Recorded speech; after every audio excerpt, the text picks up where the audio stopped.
Did anyone ever tell you, go fly a kite? Well, you didn't, did you?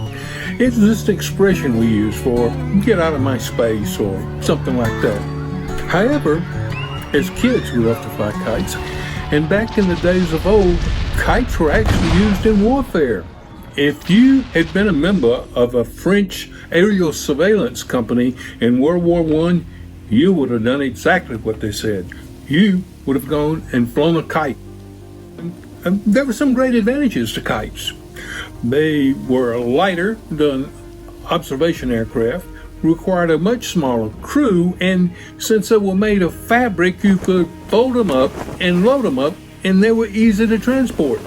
Much more convenient in many ways than other surveillance aircraft. Dare I call a kite a surveillance aircraft? Let's take a look at the history of the man-bearing kite, or the man-carrying kite, if you would. Kite's been around a long time, you know. The Chinese invented kites, and they also came up with gunpowder. But kites were also used in warfare more by the Europeans. They used them during the Napoleonic Wars. They used them during the Franco-Prussian Wars. They even used them in the American Civil War. As a matter of fact, the Union soldiers would send up kites that would drop leaflets, propaganda leaflets, on the Confederate troops, asking them to desert and join the winning army. Experimenting with kites continued even after the American Civil War. In 1909, a young MIT graduate, that is a Massachusetts Institute of Technology, named Samuel F. Perkins, developed the man-carrying kite. And who was the usual passenger for this kite? Yep, the 19-year-old Perkins himself. He traveled throughout the country exhibiting his kite.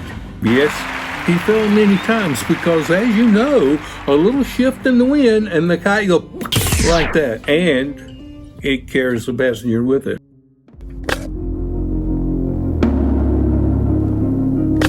The U.S. Army adopted Perkins kites, and they became a part of the Signal Corps.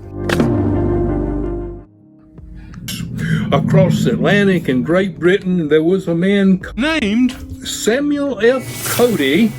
Yep, he took his name from the great American Indian fighter.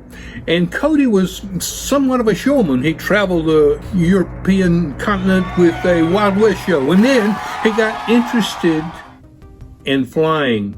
And he developed, which became known as the Cody kite. It was like a huge box kite with wings on it. Looked kind of like a bat.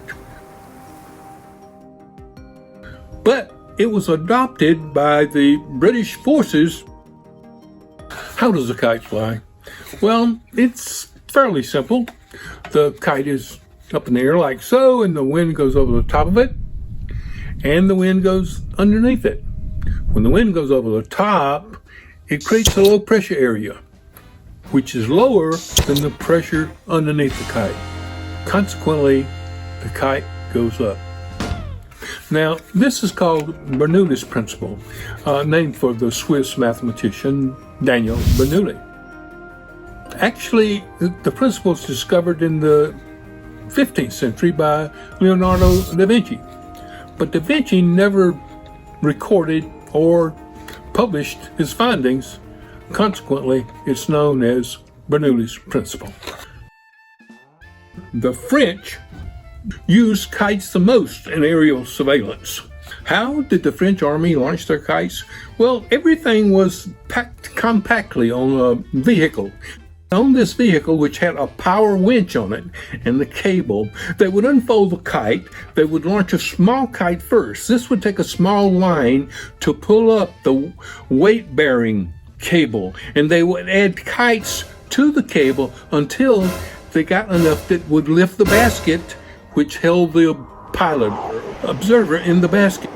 Now, this observer would do a number of things. Well, the British, when they did it, they liked for them to carry a camera to photograph. The French did either that or they had a telegraph key on it, and he could send information below.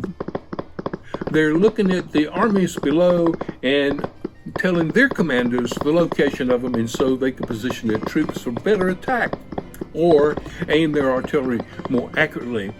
The French, unfortunately, had a method of moving the gondola, or basket as it were, up and down while the kites were flying. Kites had their days of glory in early World War I.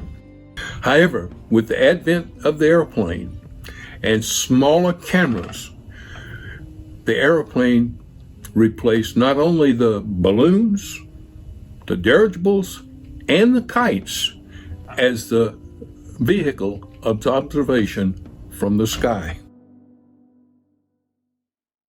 Thanks for watching this video.